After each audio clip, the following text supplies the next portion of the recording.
Hey you guys, this is Diego here and I'm going to be doing an iPad Air 2 review. So let's get started. The iPad Air 2 is very similar to the original iPad Air. It has the same design as the previous generation. It is a bit lighter and thinner than the previous Air. It only weighs less than a pound, at only 0.96 of a pound for the Wi-Fi model compared to a pound on the previous generation. For the Wi-Fi and cellular model, the iPad Air 2 weighs at 0.98 compared to 1.05 of a pound. These aren't dramatic numbers, but you definitely can feel the lightness of the new iPad once you hold it in your hand. Once you hold this iPad, it makes the previous generation feel really heavy and bulky, which is surprisingly because the iPad Air by no means was thick and heavy. From visual aesthetics, in order to make the device thinner, Apple had to compromise and remove the mute switch. Now it's done by software on the control center.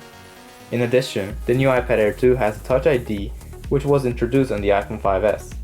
This is a very nice to have feature, although I personally don't think that it is that great on a tablet compared to an iPhone. The new iPad Air features the same 2048 by 1536 resolution at 264 pixels per inch. Although the display hasn't been changed since the iPad 3rd generation, it still looks amazing and beautiful. Colors are natural, the contrast and brightness are right on point. However, to reduce the thickness and weight of this new iPad, Apple laminated the display to the glass. This hasn't been done before on any other iPad.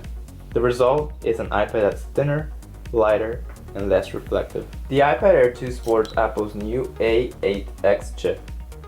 This is a 64-bit processor having a 3-core CPU clocked at 1.5 GHz and an 8-core cluster GPU from Imagination.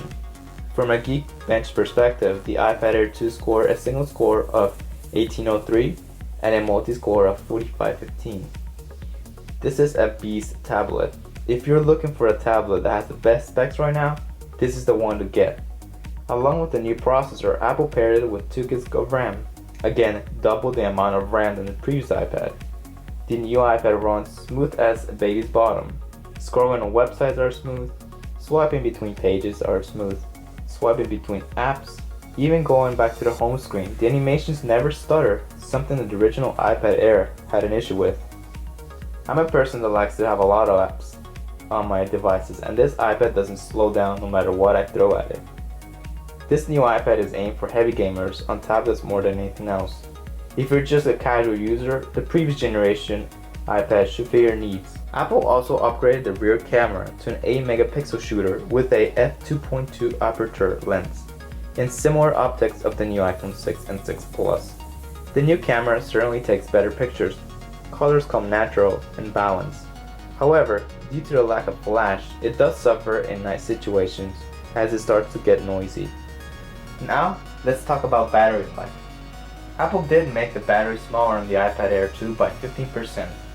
However, due to the efficiency of the new components inside the new iPad, in my test I get about roughly the same battery life as I did on the previous generation. The iPad Air 2 is the most substantial upgrade ever made on an iPad.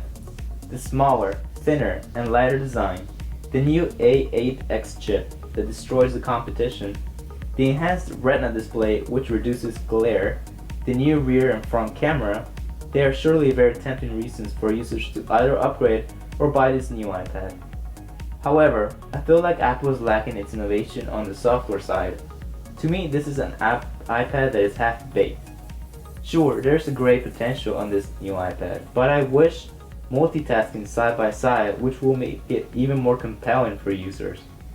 And this new power is great, but as of now, it's just sitting there, because I have found no apps in the App Store that truly takes use of it.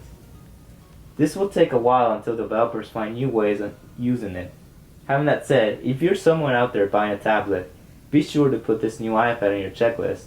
It is the best tablet out there from hardware to software to user experience. However, if you're a user that owns the previous generation, I can safely say skip this generation. You aren't missing much. The iPad Air was already a great tablet, and since Apple is still selling it, means it's going to have a long lifespan. This concludes my iPad Air 2 review. Thank you guys for watching. If you enjoyed this video, please give it a thumbs up and subscribe if you want more videos like this. As well, please be sure to check out my buddy Xavier and his gameplays reviews in our channel. Once again, thank you guys for watching. Stick around for an upcoming review on my 13-inch MacBook Pro with Retina display. Peace out.